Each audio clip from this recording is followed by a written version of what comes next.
welcome back to my channel. My name's Paige.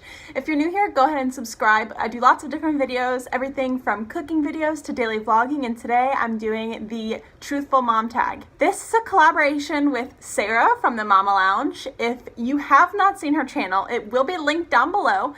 She has tons of different videos, but my favorite thing she does are her cleaning videos. She's doing this tag with me as well, and she has 2 little toddlers, so I'm excited to see our differences in our answers between my answers and hers, since my son's 18 months old and she has a 3-year-old and a 2-year-old. So that'll be really interesting to see what changes as they get older. So I'm gonna go ahead and get right into this video, but make sure you check out her channel. It'll be linked down below, and let's get started. All right, the first thing is describe your day today as a mom in 1 word. Today I would say easier. That's because yesterday JR was just throwing tantrums like crazy. By the way, we call my son JR. Sometimes I refer to him as Bubba. His name's Nolan Philip Tilson, but he's a junior, as that's my husband's name too. So we normally just call him JR or Bubba. But yeah, easier because yesterday was really hard. It was tantrum after tantrum, and he's teething really bad. He's cutting his 12th and 13th tooth. So, you know, today was easier. So I'm happy for that. Question 2. What's the most challenging part about connecting with other moms? There's a lot of challenging parts about it. Being a mom is hard. You're always focused on your kids. Sometimes your own person gets left behind. And for me, it's really hard because it's difficult for me to find people who I can connect with and relate to. We do live in Japan. We're over here at a U.S. base, U.S. military base, because my husband's in the Navy, and I'm 20. I got pregnant at 18. I got married at 18. So there was just a lot that happened, and it's really hard to find somebody that has my age or has a kid my age, and it's most people that are my age are just married and don't have kids, so it's really hard to find somebody that I can connect with on multiple levels. I was never really good at making friends in the first place, so being a mom kind of makes that a little harder, but the most challenging part would definitely be finding something to relate with besides just having a kid. I feel like a lot of relationships between moms are forced because they have kids the same age, so they just feel like they should be like friends. And I have a few people I've hung out with over here where the connection isn't quite there, but our kids are the same age, so it's difficult. It's difficult finding mom friends, like, regardless. Question 3, share one horrible poo moment. We've all been there. Oh my gosh. Okay, so my husband was deployed when JR was born. So he was 3 months old when Nolan was getting back from deployment. I went back to Florida to spend it with that time with my family and give birth in Florida. And his ship was coming back into San Diego, where we lived at the time. So I took him on the plane over there, and we were just flying back and forth all the time, like to see his family up in Ohio, my family in St. Louis, before we went over here, when we wouldn't see anybody for probably 3 years unless they came to visit us. And on the plane ride back from Ohio, I think, or back from San Diego, JR was 3-4 months old. And all of a sudden, I just feel this warmth.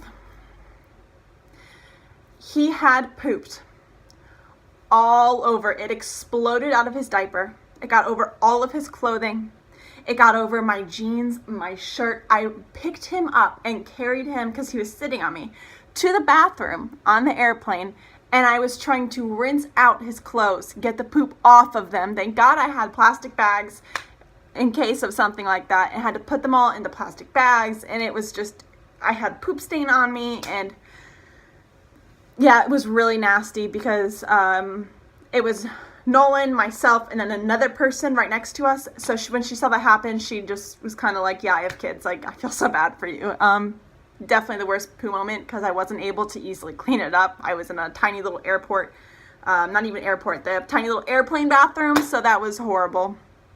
Question 4, how do you cope with public child meltdowns and tantrums? JR is just now hitting that age where he's throwing fits and having meltdowns, especially out in public, but I can normally curve it by having a drink ready for him and snacks ready for him wherever we go. That's always in the diaper bag, no matter what, is some sort of snack, drink, and then along with all the other necessities. But he's really good about not throwing fits out in the public places, but if he does start to, I usually just give him a snack, or I just talk to him. I just say, JR, gotta stop crying. And I don't care if people watch me and they stare at me. Either A, they have kids, they understand what it's like. You can't control your kids 24/7. If they throw a fit, they're going to throw a fit. or B, if they don't understand and they're not parents, they will at some point if they ever become parents. So I don't really let it bother me, but he hasn't quite gotten there yet, so I'm hoping it stays like it is. Question 5. Honestly, how much screen time does your child get? He used to have absolutely none at all. Zip, none. I did not let him watch TV. He did not watch anything ever. But recently, with all the teething and the fits he throws sometimes at home, he probably gets an hour and a half of TV a day, split between like Phineas and Ferb and Sesame Street. He might watch 20 minutes in the morning between after having breakfast and his first nap, if he's having a hard time, or if he's just throwing fits all day, I'll just put him in my lap and hold him and we'll watch Sesame Street together. I'm usually doing work on the computer, like editing and getting videos up and stuff and checking email, and I'll put him in his high chair and put him facing the TV, and I'll turn Phineas and Ferb on while he eats his lunch. And then that's the only time I turn on TV for him, and then sometimes my husband will turn on TV for him if he's had a really long day and he just needs JR to be a little calmer, because the TV does make him a little calmer. It's easier to control him. He'll turn TV on for him while I'm cooking dinner and he's watching the baby if he feels the need. Question 6. What's your easy go-to dinner that you give at least once a week? That would definitely have to be the Morningstar burgers of some sort, whether it's the spicy black bean or the buffalo chicken patty, the regular chicken patty, any of those. They're all vegetarian, and they're just super good, super quick. Within 20 minutes, they're cooked, whether it be on the skillet or in the oven. Normally pair that with like frozen corn. I just put in a bowl, steam it up, put a little bit of butter and salt on it, and then like French fries I can just pop into the oven. Something super simple and easy. And we actually had that for dinner last night, because I always have those burgers. I always have frozen corn. I always have fries, and I always have buns available. So that's probably the easiest go-to thing I do once a week. Question 7. Did you yell, cry, or struggle today? I yelled once, and I definitely struggled a little bit. I didn't cry though today. I nanny a lot. I nanny a little girl named Skyla. She's been in a few of my first vlogs I did, because she doesn't come over as much now. But she was over this morning with JR, and oh gosh, they were just messing with the tree and the ornaments and the presents. And so I was like, hey, no, you know, like a parent, no, don't touch that, blah, blah, blah. And then that was basically the struggle. And another struggle with having them both here is going back and forth between diaper and diaper, eating and drinks and watching the dog, and it's just crazy. So yes to the yell, no to the cry, yes to the struggle. Question 8. What was the best moment of your day so far as a mom? Yoshi didn't hurt my baby. Yoshi's my dog. He's a year old. He's a Shiba Inu. He's a Japanese purebred over here.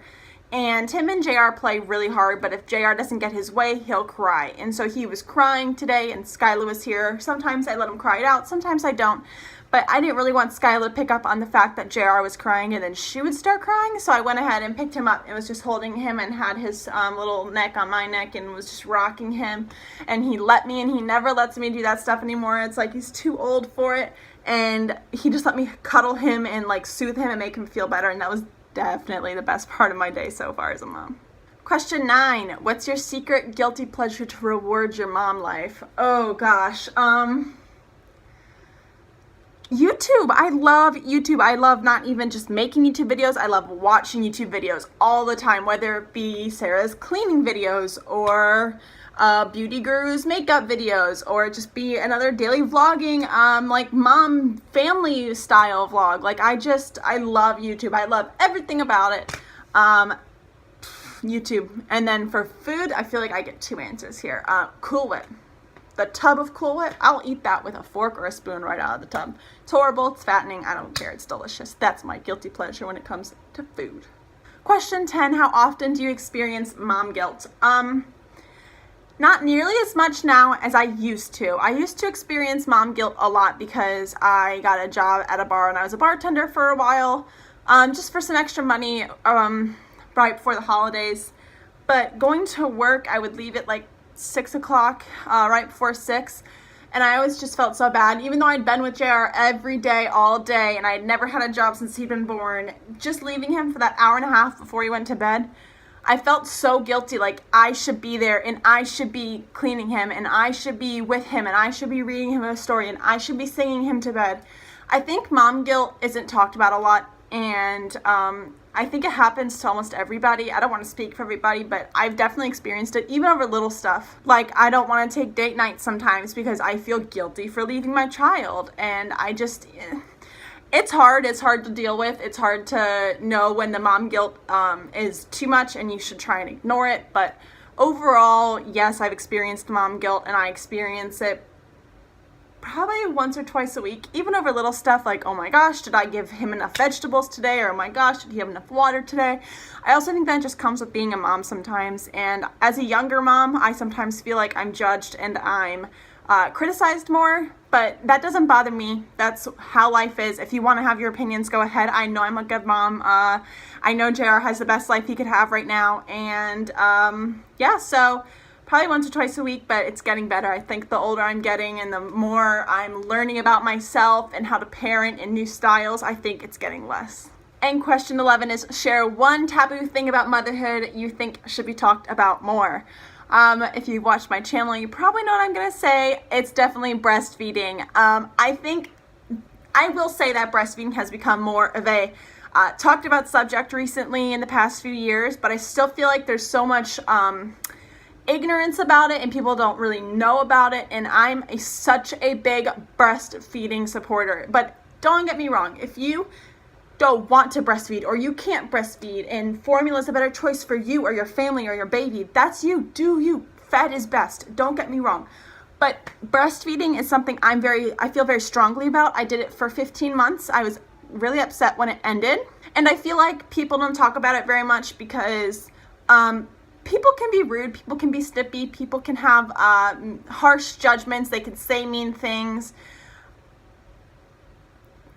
In my opinion, boobs were made to feed a child. That's why when you give birth, your body's hormones regulate and they produce milk.